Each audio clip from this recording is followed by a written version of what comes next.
Halo teman-teman, kembali lagi di channel yang sama. Pada kesempatan kali ini kita akan membedah ya dan membahas bagaimana sih cara membuat sebuah tulisan cerpen atau lebih dikenal dengan cerita pendek. Pada video kali ini kita akan membahas beberapa topik ya. Yang pertama, kita akan membahas dasar-dasarnya terlebih dahulu, seperti apa sih pengertian cerpen itu sendiri. Yang kedua, bagaimana sih membuat cerpen yang menarik.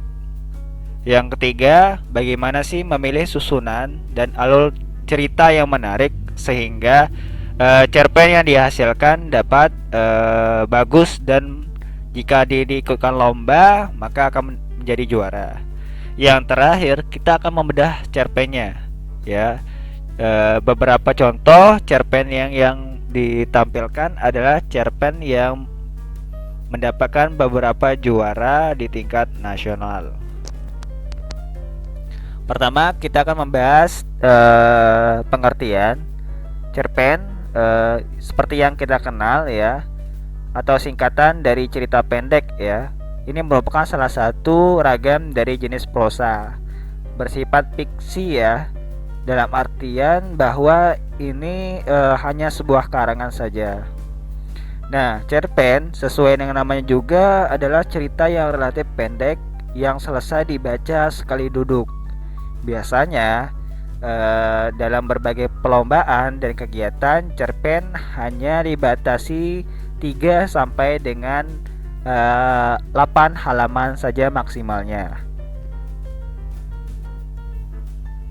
Selanjutnya, ini gambaran ya, biar teman-teman bisa memahami lebih dalam. Cerpen juga memiliki beberapa kategori. Yang pertama yaitu cerpen mini atau flash. Nah, biasanya jumlahnya itu hanya di antara 750 sampai dengan 1000 kata saja. Nah, cerpen yang ideal yaitu dengan jumlah 3000 sampai dengan 4000 kata, atau di antara 3 sampai dengan 6 atau 7 lembar kertas A4 dengan ukuran font yaitu New Roman ya, ukuran 12. Nah, yang ketiga, cerpen juga ada jenis-jenisnya. Yang terakhir yaitu cerita panjang. Nah, cerita panjang ini merupakan cerpen yang jumlah katanya mencapai angka 10.000 kata.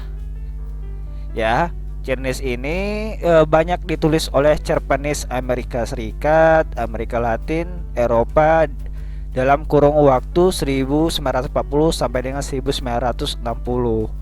Namun sekarang lebih banyak cerpen panjang juga disebut dengan cerbung atau cerita bersambung, yang merupakan cerita panjang yang dibuat dengan konsep cerpen ya, yang bersambung. Selanjutnya, yang perlu teman-teman pahami bahwa dalam sebuah cerpen juga memiliki unsur intrinsik.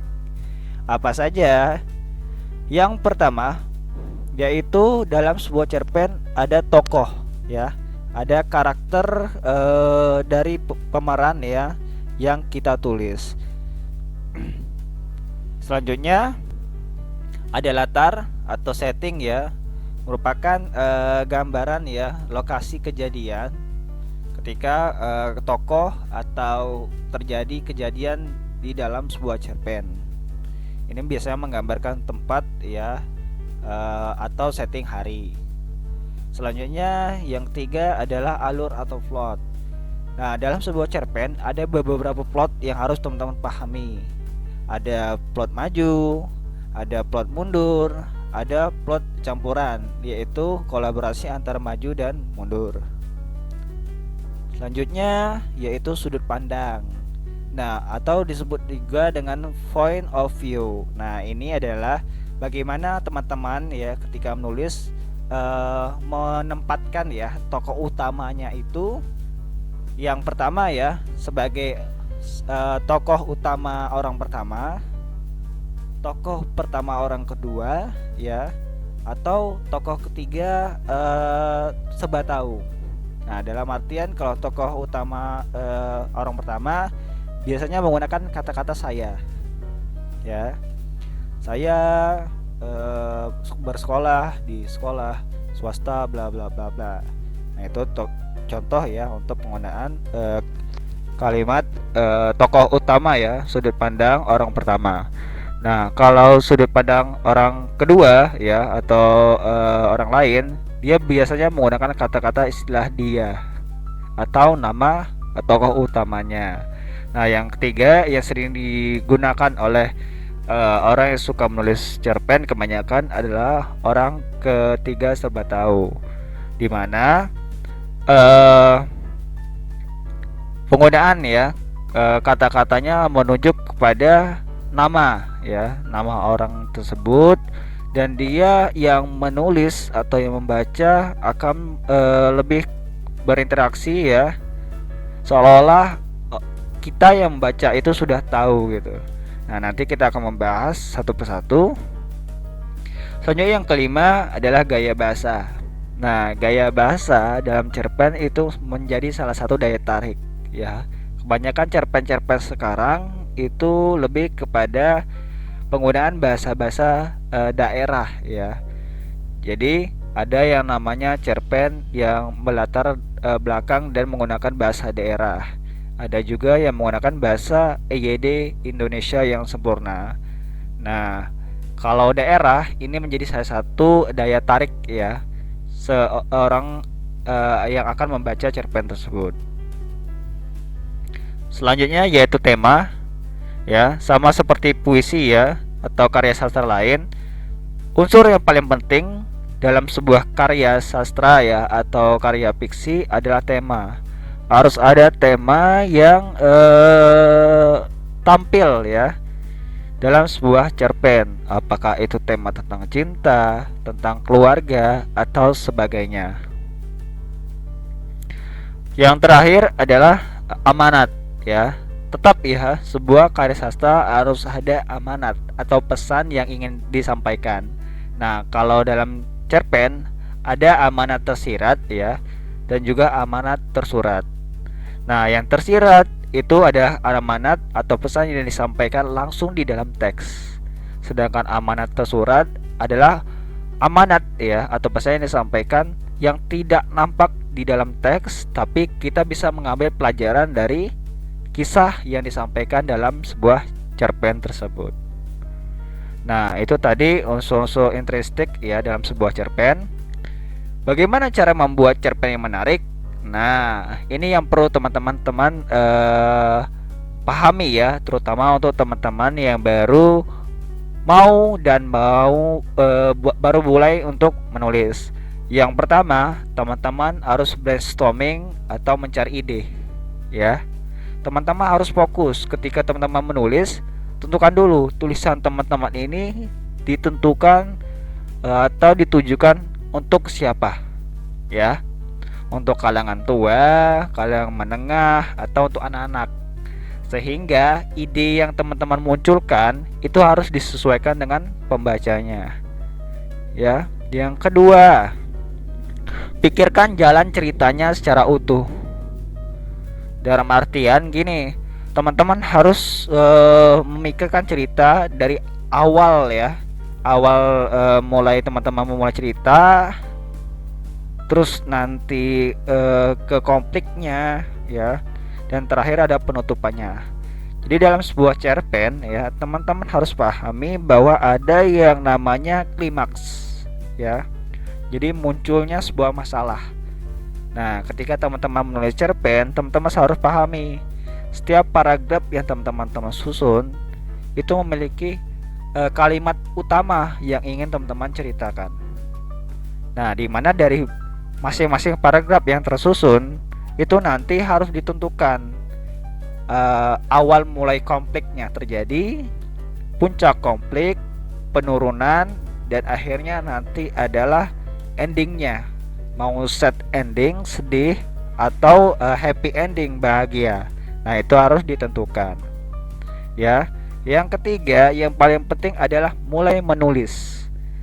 Karena untuk penulis pemula yang paling sulit adalah menentukan gaya bahasanya sendiri. Nah, bagaimana cara menentukan gaya bahasanya sendiri adalah dengan rajin menulis. Tulis, tulis, tulis, tulis, nanti dengan sendirinya akan tercipta gaya bahasa teman-teman sendiri, ya. Yang keempat, baca lagi dan koreksi. Jadi poin 3 dan keempat adalah poin yang harus teman-teman putar, ya. Ulang, ulang, ulang agar nanti menghasilkan sebuah karya yang benar-benar bermutu, menarik, dan bahkan ya bisa menggugah hati seseorang, sehingga bisa menjadi bahan bacaan yang bermanfaat ya untuk orang lain, atau bisa memotivasi untuk diri orang lain yang membacanya. Itu ya. Jadi 4 poin ini adalah 4 poin yang harus teman-teman terapkan ya agar menghasilkan sebuah cerita yang menarik. Selanjutnya, yang paling penting adalah bagaimana sih memilih susunan dan alur cerita yang menarik gitu ya. Sehingga cerita yang teman-teman hasilkan itu bisa diterima ya, banyak pembacanya, banyak peminatnya, atau bahkan nanti bisa dibukukan dan dijual. Yang pertama, tentukan cerita terkini yang lagi tren. Nah, ini yang perlu teman-teman browsing ya, cari. Cerita apa sih yang paling tren sekarang? Nah, mungkin dulu lagi trennya tentang ayat-ayat cinta gitu ya, tentang film Ainun dan Habibi. Nah, mungkin teman-teman bisa mengadopsi dari sana. Bagaimana sih cara kisah dan ceritanya, latarnya atau setting tempatnya itu bisa menjadikan sebuah tema ya tentang percintaan gitu. Contohnya ya. Yang kedua, menciptakan tokoh dan penokohan yang tidak biasa atau yang kebanyakan orang tidak tahu. Nah, ini menjadi salah satu hal yang menarik. Jadi, cerpen yang teman-teman buat itu tidak klise. Karena beda dengan cerita orang-orang pada umumnya. Nah, boleh teman-teman cari ya referensinya, saya sering baca cerita pendek punya orang, maka teman-teman akan bisa membandingkan. Oh, nih karakternya beda nih dari yang lain. Mungkin teman-teman pernah membaca tentang cerita tenggelamnya kapal Panderwick. Nah, tokoh utama ya Zainuddin dan Hayati itu karakter yang beda ya, baik latar dari latar tokoh utama cowoknya maupun ceweknya itu tidak biasa. Nah, sehingga cerita yang diangkat akan membuat orang tertarik, baik latarnya yang tentang perjuangannya sebagai anak buangan dan sebagainya, maka akan membuat orang tertarik. Oh, ini ceritanya menarik nih gitu ya. Selanjutnya, membangun alur cerita yang penuh klimaks. Nah, ini yang paling pembaca suka. Jadi kalau teman-teman cuma punya satu puncak klimaks itu biasa. Tapi kalau teman-teman punya berbagai klimaks yang ditutup ya, artinya di sini ada masalah. Misalnya ya, contoh biasanya biar teman-teman bisa memahami, teman-teman membuat sebuah cerpen bertemakan perjuangan ya, tentang seseorang, kita sebut saja namanya Bunga. Bunga adalah gadis yang riang gembira, bahagia ya, kehidupannya sangat bahagia. Tapi puncak klimaks ya atau masalah yang dihadapi bahwa tiba-tiba Bunga sakit, masuk rumah sakit, dan ternyata dia menderita penyakit kanker otak. Ya. Nah, itu puncaknya. Sehingga bagaimana puncak yang dibuat bahwa ternyata Bunga itu merahasiakan sakitnya, berjuang sakitnya, tidak ingin melihat orang di sekitarnya menangis. Dan akhirnya perjuangan demi perjuangan, rasa sakitnya digambarkan dalam cerpennya sebagai puncak masalahnya.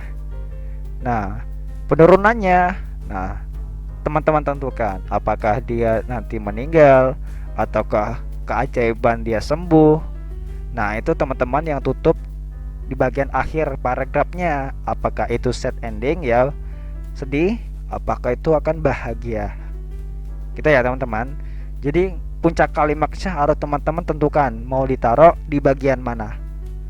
Pembukanya seperti apa dan juga pengakhiran puncak klimaksnya seperti apa. Gitu ya. Nah, kalau ini adalah membangun alur cerita yang penuh klimaks, dalam artian satu cerpen itu ada berbagai macam kasus. Ya, contohnya tadi yang bunga ya. Bunga tadi punya penyakit kanker otak. Ternyata sebelumnya ada masalah lagi, masalah keluarganya. Ayah dan ibunya yang cerai. Atau puncak lagi, dia punya seseorang yang disuka, tapi karena penyakitnya dia meninggalkan orang yang dia suka. Nah, itu kalimat-kalimat biasa ya, yang bisa menjadi bumbu-bumbu untuk kalimat puncaknya. Selanjutnya yaitu menghadirkan latar yang tidak biasa. Contohnya tadi kita mengadopsi cerita tentang ayat-ayat cinta. Itu sebuah novel ya. Nah, latarnya itu tentang Kairo, kehidupan di luar negeri. Nah, itu bisa kita adopsi.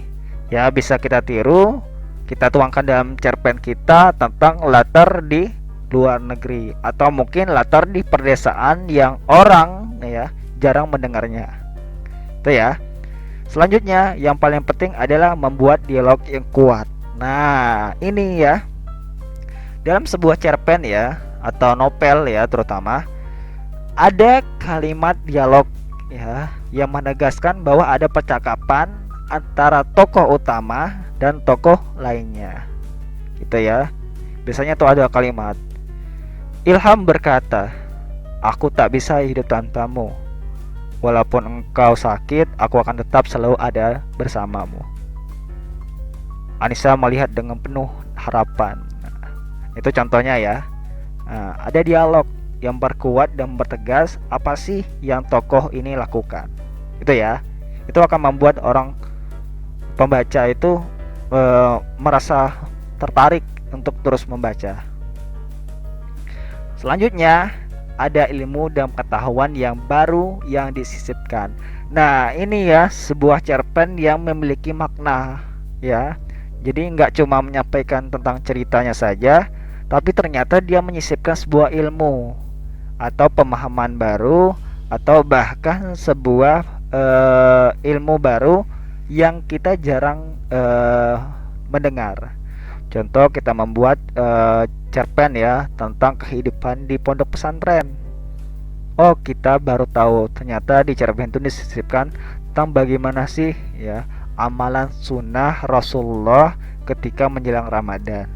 Nah, itu kan jarang ya kita dapatkan di kehidupan sekolah ya.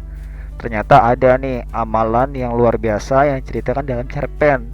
Itu menjadi sebuah tambahan ilmu yang bagus ya ketika teman-teman bisa mempermaknya dan memasukkan serta menyelipkannya dalam sebuah cerpen. Tuh ya. Nah, kita contohkan ya. Ini ada sebuah cerpen ya. Kita akan bedah satu persatu menghubungkan dengan materi yang saya sampaikan sebelumnya. Ini sebuah cerpen yang pernah menjadi juara 1 dalam lomba tingkat nasional ya. Judulnya ada Cinta Acacia. Nah, mungkin teman-teman bisa lihat pada paragraf pertama ya, bahwa di sini ada dialog ya, dialog yang membuat cerita ya bertambah menarik. Nah, biasanya cerpen yang bagus itu penyampaian di awalnya itu berbobot gitu ya.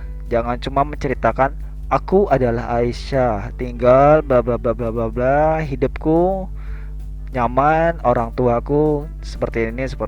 Jangan seperti itu. Itu terlalu monoton ya, terlalu kaku.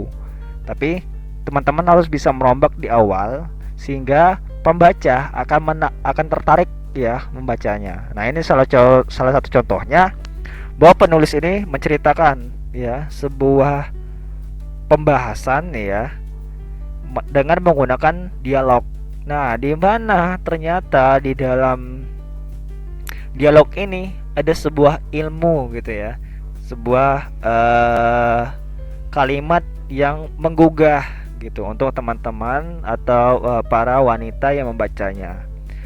Berjilbab tidak akan menghilangkan kecantikan, tapi justru menjaga kecantikan yang seharusnya dijaga, ungkap Aisyah. Tapi Mbak, nanti kalau aku pakai jilbab teman-teman malah bilang so alim. Nah, ini kan mulai ada nih ya, bahwa si Naila ini menganggap pakai jilbab itu, oh nanti diolok-olok, nanti aja deh kalau udah mau nikah. Nah, di sini Mbak Aisyah menyampaikan ya, bahwa antara jilbab dan berjilbab itu tidak bisa dipermasalahkan akhlakmu, karena eh, antara jilbab dan akhlak adalah dua hal yang berbeda. Berjilbab adalah murni perintah, sedangkan wajib untuk wanita muslim yang sudah balik baik tanpa memandang akhlaknya baik dan buruk. Sedang akhlak adalah budi pekerti yang tergantung pada pribadi masing-masing. Nah, di sini ya ada sebuah ilmu ya yang teman-teman dapatkan ketika anak-anak ya, atau para gadis-gadis ya gini ya menyebutnya, atau anak wanita ya, wanita yang sudah mulai balik membacanya, maka akan mendapatkan sebuah ilmu. Oh, jilbab itu adalah sebuah kewajiban. Jadi baik buruk akhlaknya ya, tetap itu ada sebuah kewajiban gitu ya. Nah, ini sebuah cerpen yang berbobot di awal gitu. Kita bahas selanjutnya. Nah, ini ada 8 lembar ya cerpennya. Jadi ini cuma beberapa potongan saja yang isinya berbobot dan membuat pembaca tertarik gitu ya.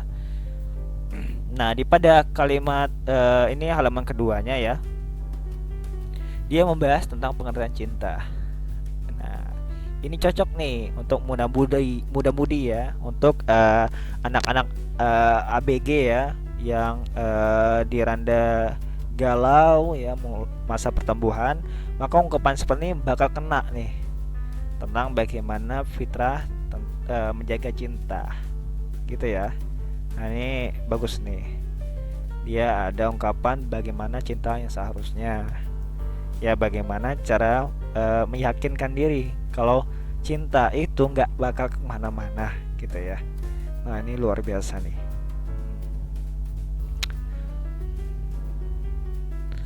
Allah yang telah mengatur segalanya, begitu rapinya. Jadi kenapa engkau risau? Biar Allah yang mengaturnya, dan yakinlah di tangannya semua akan baik-baik saja. Wah, luar biasa nih ya. Ungkapan dari dialog ya, ini benar-benar dapat ya. Jadi ini contohnya ya, bagaimana teman-teman menguatkan nih ya, membuat cerpen yang menarik dengan menyelipkan dialog-dialog yang isinya adalah bobot-bobot pesan gitu ya. Nah, selanjutnya ini yang paling menarik lainnya pada poin yang saya sampaikan sebelumnya, latar. Nah, sukron ya. Nah, sering ya teman-teman dengar bahasa ini ya. Nah, ternyata latar dari cerpen yang dipaparkan ini adalah berada di luar negeri ini ya. Bisa teman-teman lihat bahwa cowok yang disukai oleh Aisyah ini ya, Alisa ini adalah seseorang yang datang dari Indonesia bekerja ya untuk membiayai adiknya perempuannya yang sedang menempuh S1 di Alexandria University. Nah, bahkan dapat ilmu baru nih setelah pulang dari Hadikah Dauliyah. Wah, kita nggak tahu tuh Hadikah Dauliyah itu apa sih gitu ya. Nah, di sini dijabarkan ya, Hadikah Dauliyah ya, atau tempat ya, tempat perpustakaan yang ada di Kairo. Nah, dibahasnya semua. Nah, ini dapat sebuah ilmu lagi ya. Ketika kita mendengar ya musibah, maka sewajibnya kita mengucapkan doa ini. Innalillahi wa inna ilaihi rajiun. Allahumma jurnimina fi musabati wal khulfli wal khairan munha. Nah, ini sebuah ilmu yang diselipkan dalam sebuah cerpen. Nah, luar biasa ya. Jadi ada bobot-bobotnya. Yang pertama ada dialog yang menghidupkan ya. ada ilmu yang bermanfaat, pesan-pesan yang bermanfaat, latar tidak biasa ya, dari luar negeri dan sebagainya. Ada penggunaan istilah-istilah yang tidak biasa kita dengar tapi jadi dijelaskan. Yang terakhir adalah banyak ilmu nih, ilmu baru yang baru tuh dibaca gitu ya.